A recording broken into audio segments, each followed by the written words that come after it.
दोस्तों, हम लोग पिछले 2-3 दिन से दो ऐसे बच्चों के संघर्ष की कहानियों को सुन रहे हैं जो कहीं ना कहीं हम सबको सोचने पर मजबूर कर देती है। ये दो कहानियां, इनमें से एक ऐसी कहानी है जो सबको दुखी कर देती है और दूसरी कहानी हम सबको गौरवान्वित।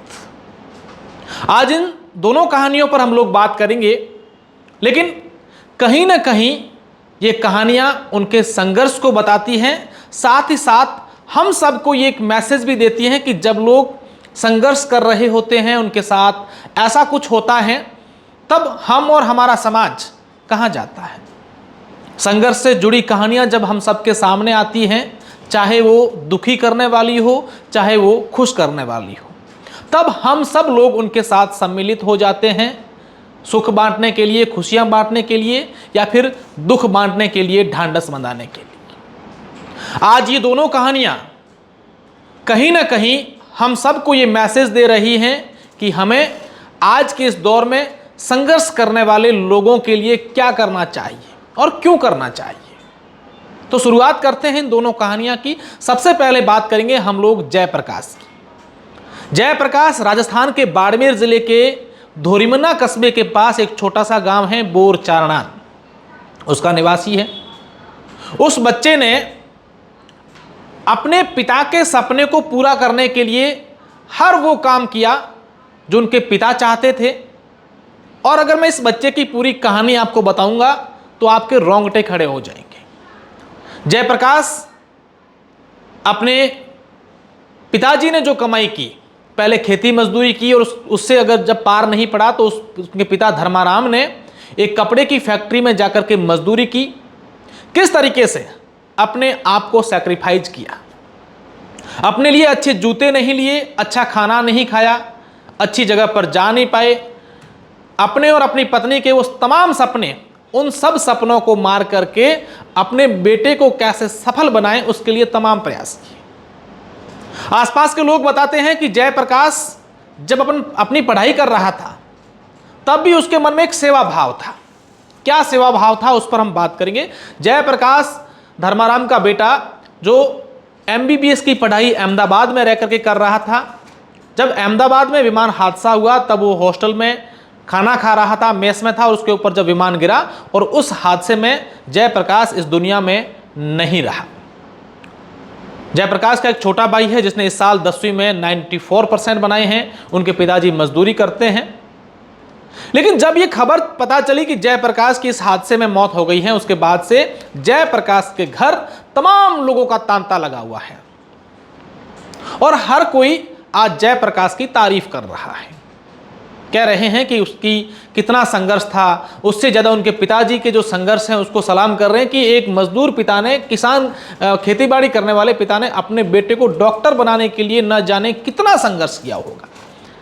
कहते हैं कि जयप्रकाश जब अहमदाबाद में पढ़ाई कर रहा था तब अपने गांव के आसपास के लोगों को कोई दिक्कतें होती थी तो वो लोग किसी स्थानीय मेडिकल स्टोर या लैब में जाकर के अपने खून के, ब्लड के सैंपल लेते थे, अहमदाबाद भेजते थे और वहां अच्छी बड़ी लैब में जयप्रकाश उनके सैंपल की टेस्ट करवाता था, डॉक्टरों से जांच करवाता था, फिर उनके लिए टैबलेट्स भेजता था। आप सेवा भाव देखिए उस बच्चे की। ये सेवा भाव उसने अपने पिताजी से सीखा है, क्योंकि वो बच्चा जानता है कि कैसे मेरे पिता ने इन हालातों के बावजूद मुझे पढ़ाने के लिए अहमदाबाद भेज दिया। आप सोचिए, जब बच्चा नीट की पढ़ाई करता है, कोचिंग करता है, क्योंकि आजकल सब लोगों को पता है कि पढ़ाई कैसे की जाती है। आज के इस युग में, कंपटीशन के युग में, एक एक अंक बच्चे के लिए लाना मुश्किल हो जाता है और उसको पढ़ाने के लिए माँ बाप को तमाम वो एफर्ट करने पड़ते हैं। उनके पिता धर्माराम ने अगर 500 रुपए दिन के कमाए हैं तो 400 रुपए बेटे पर लगाए हैं। 100 रुपए से अपने घर को चलाया है, खाना पीना किया है, पूरे परिवार का लालन पालन किया है, लेकिन बेटे को डॉक्टर बनाना था, उनका एक सपना था। और बेटा बाकायदा अपने बाप के सपने को पूरा करने के लिए तमाम वो कोशिश कर रहा था। लेकिन सवाल एक खड़ा होता है कि जब जयप्रकाश के मौत की खबर मिली, आप सब लोग सोशल मीडिया पर तमाम लोग आज दुख जाहिर कर रहे हैं कि जयप्रकाश के साथ गलत हुआ है, उनके पिताजी ने जो सपने देखे थे वो पूरे नहीं किए हैं। हालांकि होने को कोई नहीं टाल सकता, लेकिन क्या हमने कभी सोचा है कि हमारे आसपास इस प्रकार संघर्ष कर रहे परिवारों के साथ हम कितना खड़े रहे, चाहे फाइनेंशियल सपोर्ट हम लोग करें या नहीं करें,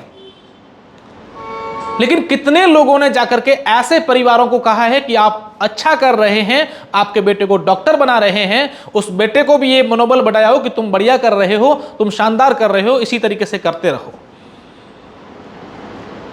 इससे उस बच्चे का और उस बाप दोनों का मनोबल बढ़ता है। ऐसे परिवारों का ये करता है कि यार वाकई में आज जो है इसके दौर में तमाम इन चीज़ों को देखने के बावजूद बच्चे को इतना आगे बढ़ा रहे हैं। आप यकीन मानिए कि आपके क्षेत्र में, आप चाहे ग्रामीण क्षेत्रों में रहते हैं या फिर शहरी क्षेत्रों में, आपके आसपास कोई अच्छे पद पर हैं, डॉक्टर हैं, अच्छी नौकरी कर रहा है या ऐसा कुछ काम कर रहा है, तो यकीनन आप सबके काम आते हैं।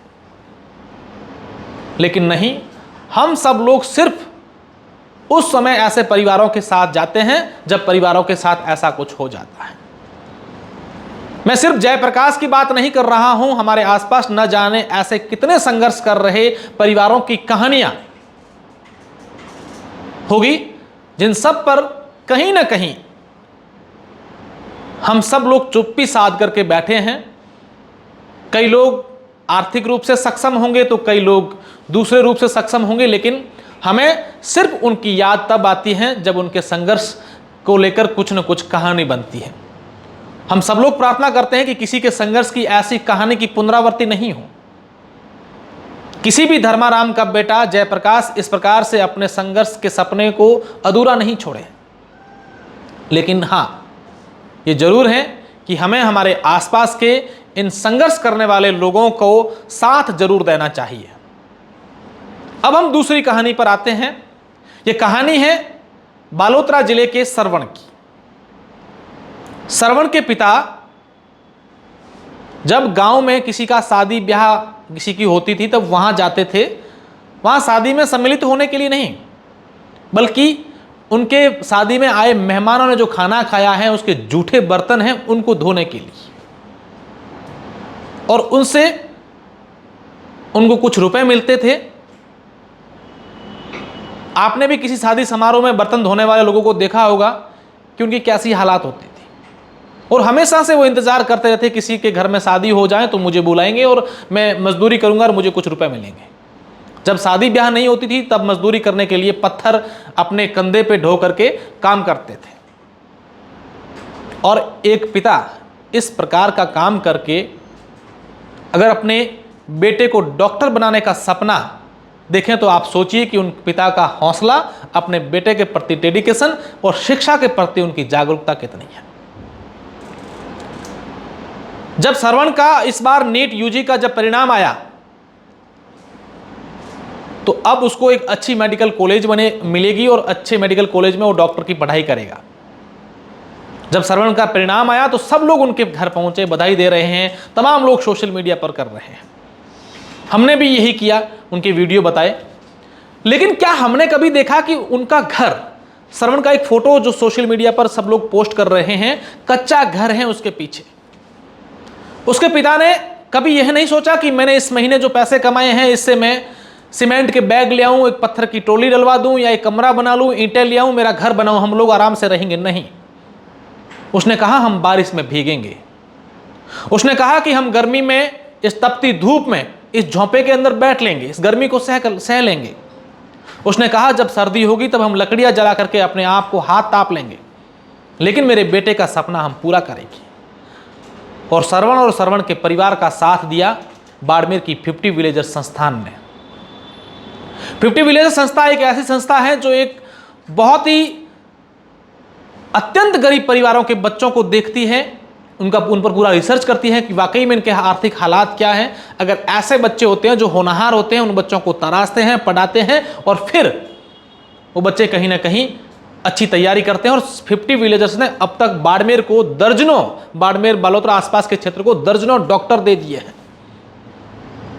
तो क्यों ना 50 विलेजर्स की तरह एक बड़ी संस्था ना होकर के हम लोग, हमारे पास जो सामर्थ्य हैं, ऐसे संघर्ष करने वाले सरवण, जयप्रकाश जैसे तमाम न जाने कितने बच्चे और उनके पिता हैं, उनका हम लोग मनोबल बढ़ाएं।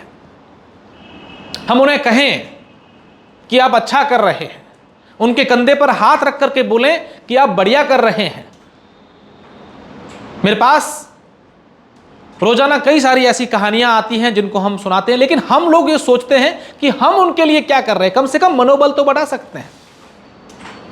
हमारी एक मानसिकता रही है कि जब बेटियां होती हैं तो वो शादी के बाद पराई हो जाती हैं, पराए घर चली जाती हैं।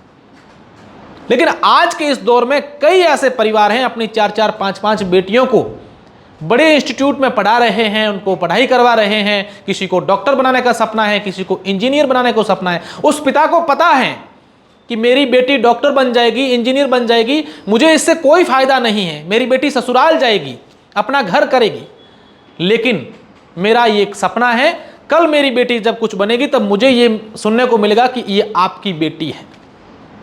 ऐसे परिवारों के लिए, ऐसे पिताओं के लिए, ऐसे बच्चों के लिए हम सब लोगों को कहीं ना कहीं हर रूप में आकर के संघर्ष को उनके सलाम करना चाहिए, उनको मनोबल बढ़ाना चाहिए। आजकल परिणाम के दिन चल रहे हैं, अलग अलग परीक्षाओं के परिणाम आ रहे हैं और हर अभिभावक अपने बच्चों के बेहतर भविष्य के लिए तमाम इंस्टीट्यूट देख रहे हैं, पढ़ाई के लिए जगह देख रहे हैं, वो सपने बुन रहे हैं। रात को उनको सोते सोते वो सोच रहे हैं कि मेरे बेटे का या बेटी का मैं कहाँ एडमिशन करवाऊंगा, वो क्या करेगा, क्या करेगी, तमाम बातें। मेरी आप सब लोगों से इस वीडियो के माध्यम से अपील है कि आप लोग संघर्ष करने वाले लोगों के बारे में चिंतन जरूर करें, सोचें जरूर, और हो सके तो उन लोगों का जिस भी हालात में आप सपोर्ट कर सकें वो जरूर करें, ताकि कल हम यह कह सकें कि संघर्ष करने वाले लोग हमारे आसपास खूब सारी प्रतिभाएं हैं। जयप्रकाश और श्रवण के पिता ने तो ये हिम्मत कर ली, अपने बेटों को पढ़ाने के लिए तमाम वो काम कर लिए। न जाने कितने धर्माराम और श्रवण के पिता आज हमारे आसपास ऐसे भी हैं जिनको इतनी हिम्मत नहीं है कि वो कुछ करें। जरूरत है आपके सपोर्ट की, आपके मनोबल बढ़ाने की, उनके कंधे पर हाथ रखने की। धन्यवाद।